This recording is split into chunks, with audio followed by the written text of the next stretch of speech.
Employment register பண்ணுறது எப்படி? அதாவது வேலை வாய்ப்பு பதிவு பண்ணுவோம்ல, ஒரு டிகிரியோ இல்லை 10த்தோ 12த்தோ முடிச்சுட்டு, ஸோ அதை எப்படி பண்ணுறது அப்படின்றத நம்ம டீட்டெயில் பார்க்கலாம். அதுக்கு முன்னாடி ஹாய் நண்பர்களே, வெல்கம் பேக் டு உங்கள் வினோ சேனல்.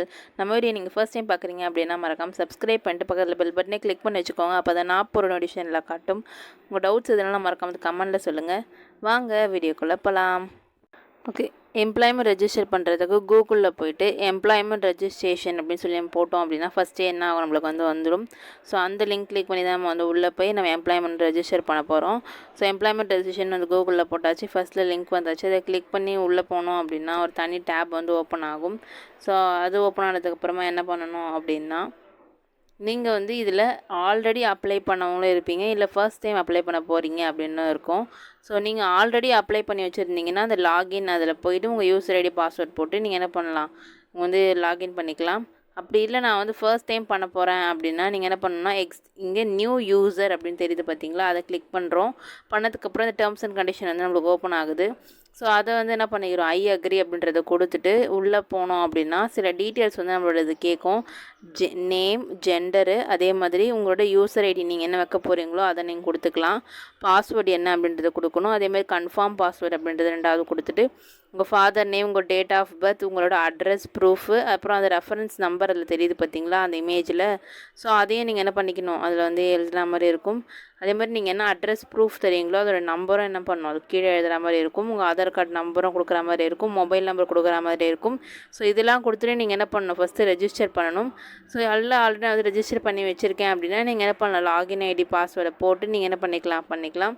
சில பேரோட யூசர் நேம் ரெஜிஸ்டர் நம்பராக இருக்கும். ரெஜிஸ்டர் நம்பர் எங்கே இருக்கும் அப்படின்னா, நம்மளோட எம்ப்ளாய்மெண்ட்டுக்கு ஆல்ரெடி பதிவு பண்ணியிருந்தீங்கன்னா அதுக்கு ஃபார்ம் இருக்கும், அதில் இந்த இடத்துல தான் கரெக்டாக இருக்கும், செக் பண்ணிக்கோங்க. ஸோ இதான் ரெஜிஸ்டர் நம்பர். சில பேரோட யூசர் ஐடி அதுவும் கூட இருக்கலாம், ஓகேங்களா. ஏன்னா என்னோடய யூசர் ஐடி இது தான், எங்கள் ஸ்கூலில் அப்படி தான் ரெஜிஸ்டர் பண்ணி கொடுத்தாங்க. ஸோ உங்கள் ஸ்கூல்லேயே அப்படி கொடுத்துருப்பாங்க அப்படின்னு நீங்கள் நினச்சிங்கன்னா நீங்கள் என்ன பண்ணலாம், அதெல்லாம் யூசர் ஐடி போட்டு ட்ரை பண்ணலாம் ஃபர்காட் பாஸ்வேர்டில். அப்படி இல்லை யூசர் ஐடியும் எனக்கு தெரில அப்படின்னா நீங்கள் என்ன பண்ணணும், நியூவாக தான் க்ரியேட் பண்ணும்போது உங்களுக்கு அந்த யூசர் ஐடி வரும். ஸோ அப்போ தான் என்ன பண்ண முடியும், உங்களால் க்ரியேட் பண்ண முடியும்.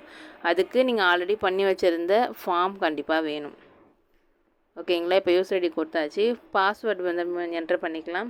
ஸோ இப்போ பாஸ்வேர்ட் தெரியல அப்படின்னா ஃபர்காட் பாஸ்வேர்டு அப்படின்றத கொடுத்துட்டு உங்களோட யூசர் ஐடியை என்டர் பண்ணிவிட்டு, அதே மாதிரி உங்களோட டேட் ஆஃப் பர்த் என்ன அப்படின்றத என்டர் பண்ணிவிட்டு உங்கள் நியூவாக என்ன பாஸ்வேர்டு கொடுக்க போகிறீங்களோ அதையும் என்டர் பண்ணிக்கோங்க.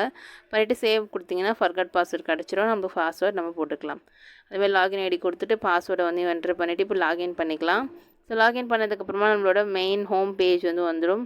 ஸோ இந்தமாதிரி லோட் ஆகி வந்துடும். வந்ததுக்கப்புறமா உங்களோட நேம் அங்கே தெரியும், உங்களோட டேட் ஆஃப் பர்த்து, உங்களோட இமெயில் ஐடி என்ன, உங்களோட ரெஜிஸ்டர் நம்பர் என்ன அப்படின்ற எல்லாமே என்ன தெரியும், இதில் தெரிஞ்சிடும். ஸோ இதை வச்சு நீங்கள் பண்ணலாம், என்ன அதுக்கப்புறம் பண்ண போகிறோமோ அதை நீங்கள் பண்ணிக்கலாம். நீங்கள் பண்ணிக்கலாம். இதில் நீங்கள் ஆல்ரெடி பண்ணி வச்சுருக்கீங்க, அதில் ஒரு டேட் மென்ஷன் பண்ணியிருப்பாங்க. ஸோ அந்த ரெனியூவல் டேட்டுக்கு அப்புறமா நீங்கள் பண்ணுறீங்க அப்படின்னா சில எரர் கிடக்கும். ஸோ அதனால் அதெல்லாம் இல்லாமல் நீங்கள் கரெக்டாக அந்த டேட்டுக்குள்ளேயே ரெஜிஸ்டர் பதிவு பண்ணிக்கோங்க, ஓகேங்களா. நீங்கள் ஆல்ரெடி பண்ணி வச்சுருந்த எம்ப்ளாய்மெண்ட்டு அந்த ப்ரிண்ட்டே நீங்கள் என்ன பண்ணிக்கலாம், நியூவாக டவுன்லோட் பண்ணிக்கலாம். ஸோ ப்ரிண்ட் ஐடி கார்டு அப்படின்றத கொடுத்து நீங்கள் டவுன்லோட் பண்ணிக்கோங்க. ஸோ இதுக்கு எது ரெஜிஸ்டர் பண்ணி வச்சுருக்கீங்களோ அது எல்லாமே அதில் தெரிஞ்சிடும். ஸோ இதுக்கப்புறம் என்ன ரெஜிஸ்டர் பண்ணமோ அதை நீங்கள் பண்ணிக்கலாம். அப்படி இல்லைனா நீங்கள் ஒரு ரெனியூவல் மட்டும் கொடுத்தீங்க அப்படின்னா இந்த எம்ப்ளாய்மெண்ட் ரெனியூவல் ஆகி அதுக்கு அடுத்த ஒரு 5 இயர்ஸ்க்கு அது எக்ஸ்டெண்ட் ஆகியிருக்கும். இல்லை இப்போ நான் ஏதாவது கான்டாக்டோ இல்லைனா எஜுகேஷன் குவாலிஃபிகேஷன் ஆட் பண்ண போகிறேன், அது எப்படி பண்ணுறது அப்படின்னா நீங்கள் இதில் ஆட் குவாலிஃபிகேஷன் அப்படின்றது பார்த்தீங்களா, அதை கொடுத்து நீங்கள் பண்ணலாம். இல்லைனா மாடிஃபை கான்டாக்ட், ஏதாவது உங்களுக்குள்ள ப்ரொஃபைல் டீட்டெயில்ஸ் எதாவது மாற்றணும் அப்படின்னா மாடிஃபை கான்டாக்ட் அப்படின்றத கொடுத்து நீங்கள் மாற்றலாம். இப்போ நான் குவாலிஃபிகேஷன் தான் மாற்ற போகிறேன் அப்படின்னா ஆட் குவாலிஃபிகேஷன் அப்படின்றத கொடுக்க போகிறோம். ஸோ கொடுத்ததுக்கப்புறமா நம்மளுக்கு தனி டேப் ஓப்பன் ஆகுது. ஸோ இதில் தான் என்ன பண்ண போகிறோம், நம்மளோட குவாலிஃபிகேஷன் என்ன படிச்சிருக்கோம் அப்படின்றத நம்ம மாற்றுற மாதிரி இருக்கும். அதே மாதிரி உங்களோட டீட்டெயில்ஸ் என்னவோ அதை நீங்கள் என்ன பண்ணிக்கலாம், மாற்றிக்கலாம். என்னென்ன மாற்ற முடியும் அப்படின்றது அது கிளியராக கொடுத்துருப்பாங்க. ஸோ அதையும் கரெக்டாக செக் பண்ணிவிட்டு அதுக்கப்புறம் மாற்றுங்க. இப்போ குவாலிஃபிகேஷன் என்ன அப்படின்றத கொடுக்க போகிறோம் அப்படின்னா இதில் 10th 12th அதேமாதிரி டிகிரி இது எல்லாமே இருக்கும். பிலோ 10th இருக்குது. ஸோ உங்களுக்கு அதுக்கேற்ற மாதிரி என்ன ஏதாவது படிச்சிருக்கீங்க அப்படின்னா நீங்கள் என்ன பண்ணிக்கலாம், அதில் மென்ஷன் பண்ணி நீங்கள் ஆட் பண்ணிக்கலாம். அப்படி இல்லை எங்கிட்ட ஸ்கில்ஸ் ஏதாவது இருக்குது, இல்லை எங்கிட்ட டெக்னிக்கல் சர்டிஃபிகேட் நான் வச்சுருக்கேன், அது மாதிரி டைப் ரைட்டிங் அந்த மாதிரி ஏதாவது வச்சுருக்கேன், இல்லை எங்கிட்ட வேறு ஏதாவது சர்டிஃபிகேட் கம்ப்யூட்டர் கோர்ஸ் இல்லை வேறு ஏதாவது எங்கிட்ட இருக்குது அப்படின்னா நீங்கள் அதில் எம்ப்ளாய்மெண்ட்டில் ரெஜிஸ்டர் பண்ணி வைக்கலாம். இதை விட நான் என்ன எக்ஸ்ட்ராவாக இதில் பண்ணேன் அப்படின்னா நம்ம எம்ப்ளாய்மெண்ட் மட்டும் தான் ரெஜிஸ்டர் பண்ண முடியுமா அப்படின்னு நம்ம யோசிக்கலாம். ஸோ அப்படி மட்டும் கிடையாது, நம்மளோட டிரைவிங் லைசன்ஸ் கூட இதில் வந்து நீங்கள் வந்து அப்டேட் பண்ணி வச்சுக்கலாம். ஸோ அது வந்து எம்ப்ளாய்மெண்ட் கூடயும் நமக்கு எப்பப்போ தேவைப்படுமோ அந்த எம்ப்ளாய்மெண்ட் நம்பர் போட்டாலே நம்மளுடைய எல்லா டீட்டெயில்ஸும் அவங்களுக்கு வந்து ஷோ ஆயிரும்.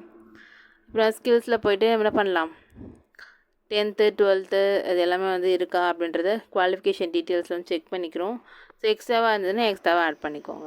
நெக்ஸ்ட் என்ன பண்ண போகிறோம் அப்படின்னா டெக்னிக்கல் டிப்ளமோ, அதாவது டெக்னிக்கலோ இல்லை டிப்ளமோ என்ன படிச்சிருக்கீங்களோ அதுக்கேற்ற மாதிரி நீங்கள் என்ன பண்ணிக்கலாம், இதில் வந்து ஆட் பண்ணிக்கலாம். அதே மாதிரி இதில் என்ன கேட்டிருக்காங்கன்னா நிறைய டீச்சிங்கு டெட்டுக்கு எழுதியிருந்தாலும் சரி, ஸ்கில் டெஸ்ட் எழுதியிருந்தாலும் சரி, இல்லை ஐடிஐ பண்ணியிருந்தால் எது இருந்தாலும் நீங்கள் என்ன பண்ணிக்கலாம், இதில் ஆட் பண்ணிக்கலாம். அதில் நிறைய செப்பரேட்டாக சப்ஜெக்ட்ஸ் கூட மென்ஷன் பண்ணி கொடுத்துருக்காங்க. ஸோ அதுக்கேற்ற மாதிரி நீங்கள் செக் பண்ணிவிட்டு அதுக்கப்புறம் நீங்கள் என்ன பண்ணிக்கோங்க, கரெக்டாக அப்லோட் பண்ணுங்கள். ஏன்னா ஒரு தடவை நம்ம பண்ணிட்டோம் அப்படின்னா சேஞ்ச் பண்ணுறது கொஞ்சம் கஷ்டமாக இருக்கும். சிலது மட்டும் தான் சேஞ்ச் பண்ணுற மாதிரி இருக்கும், சிலது வந்து எம்ப்ளாய்மெண்ட் ஆஃபீஸ்க்கு போகிற மாதிரி இருக்கும். ஸோ அதுக்கேற்ற மாதிரி பார்த்து இதில் வந்து அப்டேட் பண்ணிக்கோங்க. சரி, இப்போ வந்து டெக்னிக்கல் ஸ்கில்ஸ் வந்து உங்களோட டெக்னிக்கல் குவாலிஃபிகேஷன் உங்களோட சப்ஜெக்ட் எல்லாம் கொடுத்தாச்சு. ஸோ இப்போ வேறு எதுனா இதில் கொடுக்கலாம் அப்படின்னா ஸ்கில்ஸ், அதான் சொன்ன பார்த்தீங்களா, டிரைவிங் லைசன்ஸ் கூட நீங்கள் என்ன பண்ணலாம், இதில் ஆட் பண்ணிக்கலாம். ஸோ அது எப்படி பண்ணுறது அப்படின்றத நம்ம பார்க்கலாம். இப்போ நான் ஆல்ரெடி வந்து ஸ்கில்ஸில் ஆட் பண்ணி வச்சுக்கிறது என்ன அப்படின்னா டைப் ரைட்டிங், இங்கிலீஷ் சீனியர் முடிச்சது பண்ணியிருக்கேன்.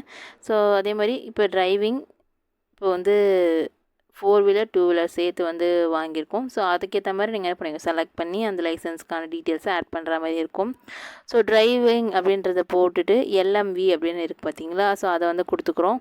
ஸோ அதை கொடுத்ததுக்கு அப்புறமா என்ன பண்ணிக்கிறோம், லைசன்ஸ் சர்டிஃபிகேட் நம்பர் வந்து கேட்குறாங்க. அது என்ன நம்பரும் இல்லை, நம்ம லைசன்ஸோட நம்பர் தான். ஸோ அதையும் நம்ம வந்து என்ட்ரு பண்ணிக்கிறோம். அந்த லைசன்ஸை யார் வந்து இஷ்யூ பண்ணா அப்படின்றத அந்த அத்தாரிட்டி நேமே வந்து கேட்டிருக்காங்க. ஸோ அதையும் என்ன பண்ணிக்கலாம், என்ட்ரு பண்ணிக்கலாம். லைசன்ஸில் இந்த டிஎன் அப்படி ஸ்டார்ட் ஆகும். ஸோ உங்களோட லைசன்ஸில் என்னென்ன ஸ்டார்ட் ஆகுதோ அந்த ஃபுல் நம்பரையும் நீங்கள் என்ன பண்ணிக்கோங்க, என்ட்ரு பண்ணிக்கோங்க.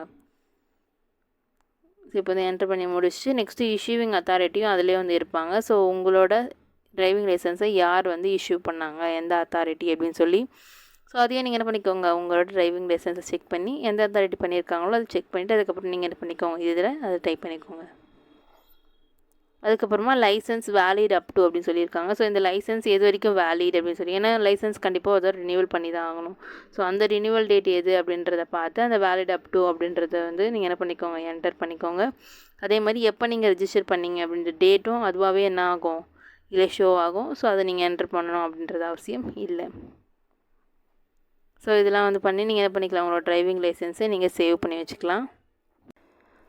ஓகே, இப்போ வந்து எல்லா டீட்டெயில்ஸ் வந்து என்ட்ரு பண்ணியாச்சு. ஸோ அது சேவ் அப்படின்னு கொடுத்தோன்னா நம்மளுக்கு இந்த மாதிரி ஷோ ஆயிரும். ஸோ அதுக்கேற்ற மாதிரி என்ன தெரியும், லைசன்ஸ், டிரைவிங், எல்எம்பி, அது என்ன நம்பர் அந்த கோடுக்கு ஏற்ற மாதிரி அதுவாக ஷோ ஆகும். எப்போ ரிஜிஸ்டர் பண்ணோம் அப்படின்ட்டு நம்பரும் வந்து அதில் ஷோ ஆகும். ஸோ அதுக்கேற்ற மாதிரி நீங்கள் என்ன பண்ணிக்கலாம், அதில் ஆட் பண்ணிக்கலாம். ஸோ இதுக்கப்புறமா நீங்கள் என்ன பண்ணலாம், வேறு ஏதாவது ஆட் பண்ணோம் அப்படின்னா நீங்கள் எக்ஸ்ட்ராவாக நீங்கள் ஒரு காலம் வச்சு நீங்கள் என்ன பண்ணிக்கலாம், அது சர்ச் பண்ணி நீங்கள் ஆட் பண்ணிக்கலாம். அப்படி இல்லை அப்படின்னா இதோட முடிச்சுட்டு நீங்கள் என்ன பண்ணிக்கலாம், அவங்களோட எம்ப்ளாய்மெண்ட் ஐடி, அந்த பிரிண்ட் ஐடி கார்டு இருக்குது பார்த்தீங்களா, அதை நீங்கள் கொடுத்து பிரிண்ட் பண்ணிக்கலாம். ஸோ அதை எப்படி பண்ண போகிறோம் அப்படின்றது பார்க்கலாமா. ஓகே, இப்போ வந்து இது எல்லா டீட்டெயில்ஸும் வந்து என்ட்ரு பண்ணிவிட்டு நம்ம என்ன பண்ணலாம், சேவ் அப்படின்றத கொடுத்தோம் அப்படின்னா நம்மளோட இந்த மாதிரி பேஜ் வந்து ஓப்பன் ஆயிரும். ஸோ இப்போ என்ன பண்ண போகிறோம் அப்படின்னா நம்மளோட டீட்டெயில்ஸ் எல்லாம் கரெக்டாக இருக்கா அப்படின்றத அதை செக் பண்ணிக்கிறோம். செக் பண்ணதுக்கப்புறமா நம்ம என்ன பண்ணலாம், நேராக டேஷ்போர்டுக்கு போய்ட்டு நீங்கள் பிரிண்ட் பண்ணிக்கலாம். ஸோ கண்டினியூ அப்படின்றத கொடுத்துட்டு நம்ம என்ன பண்ணலாம், டேஷ்போர்டுக்கு வந்து நீங்கள் பிரிண்ட் பண்ணிக்கலாம். ஓகே, இப்போ டேஷ்போர்டுக்கு வந்து போயிடலாம். போனதுக்கப்புறமா என்ன ஆகும், பிரிண்ட்டுன்னு கேட்கும். ஸோ ஓகே கொடுத்து நம்ம என்ன பண்ணிக்கலாம், அந்த டீட்டெயில்ஸ்லாம் கரெக்டாக செக் பண்ணிவிட்டு இப்போ நம்ம அப்டேட் பண்ணதெல்லாம் இதில் வந்திருக்கா அப்படின்றத பார்த்துட்டு நீங்கள் என்ன பண்ணிக்கலாம், மேலே பிரிண்ட்டுன்னு தெரியுது பார்த்தீங்களா, ஸோ அதை கிளிக் பண்ணி நீங்கள் பிரிண்ட் பண்ணி உங்களோட மெயிலோ வாட்ஸ்அப்போ உங்களோட டாக்குமெண்ட்ஸ் ஃபைலோ எதுவோ நீங்கள் கரெக்டாக வந்து செக் பண்ணி வச்சுக்கோங்க. ஏன்னா திரும்பவும் நம்ம வந்து டவுன்லோட் பண்ண வேண்டாம். நீங்கள் ஒரு தடவை நம்ம தேடி நம்ம சேவ் பண்ணி வச்சுருந்தா நம்ம எப்போ வேணால் பண்ணிக்கலாம், யூஸ்ஃபுல்லுக்கு எப்போ வேணால் எடுத்துக்கலாம். ஸோ இதை வந்து ஒரு பிரிண்ட் பண்ணியும் இல்லை கரெக்டாக அந்த நேம் அந்த டேட் நோட் பண்ணியும் கரெக்டாக வச்சுக்கோங்க. ஸோ நெக்ஸ்ட்டு ரினியூவலுக்குள்ளே நீங்கள் என்ன பண்ணணும், அதை ரினியூவல் பண்ணிடணும். ஸோ இவ்வளோ தான். இப்போ எம்ப்ளாய்மெண்ட் எப்படி ரெஜிஸ்டர் பண்ணுறது அப்படின்றது வந்து தெரிஞ்சிருக்கும் அப்படின்னு நினைக்கிறேன். சில டவுட்ஸும் சில பேருக்கு இருக்கலாம். ஸோ அப்படி இருந்தால் மறக்காமல் கமெண்ட்டை சொல்லுங்கள். அந்த டவுட்ஸை நான் ஷார்ட்ஸில் அப்லோட் பண்ணுறேன்.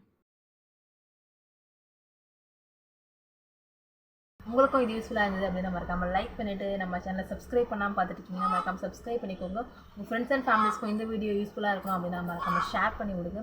நெக்ஸ்ட் ஒரு புதிய சந்திக்கிறேன். அன்டில் தென் பை ஃப்ரம் உங்கள் வினோ.